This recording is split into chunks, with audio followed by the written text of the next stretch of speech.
Il y a eu le jour, il y a eu la nuit. Il y a eu l'hiver et il y a eu le printemps. Il y a eu la lumière et il y a eu l'obscurité. Le rythme et la métaphore de ces phrases qui évoquent irrésistiblement certains textes bibliques ne sonneraient pas étrangement à propos de nombreux faits de société.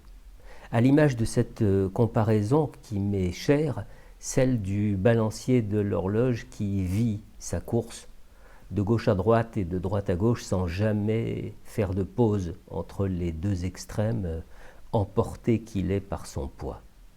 De la même façon, il y a eu les salons de tatouage qui ont connu et connaissent toujours de beaux jours, puisque 20% des Français seraient tatoués. Et il y a désormais les salons de détatouage. Nouveau créneau, nouveau marché, qui voit venir vers les tatoueurs nombre d'hommes et de femmes ayant par exemple à cœur de faire disparaître le prénom d'un ex ou d'une ex. Regret d'avoir gravé dans sa chair un mot, une phrase, vécu comme si important un jour et comme des corps étrangers le lendemain, quelques mois ou quelques années plus tard.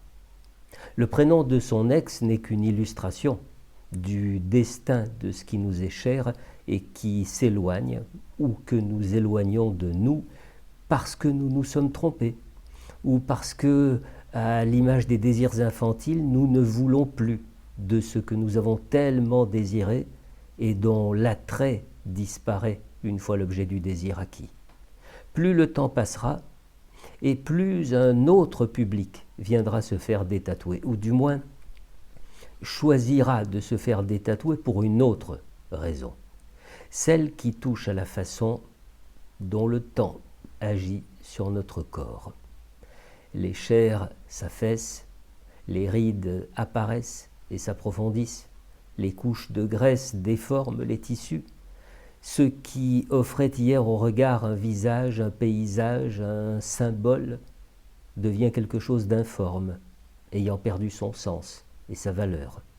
Ce qui était hier montré devra disparaître à tout prix, à moins que l'individu tatoué accepte la marque du réel apposée sur sa peau, tel un code-barre annonçant le dépassement d'une date de péremption.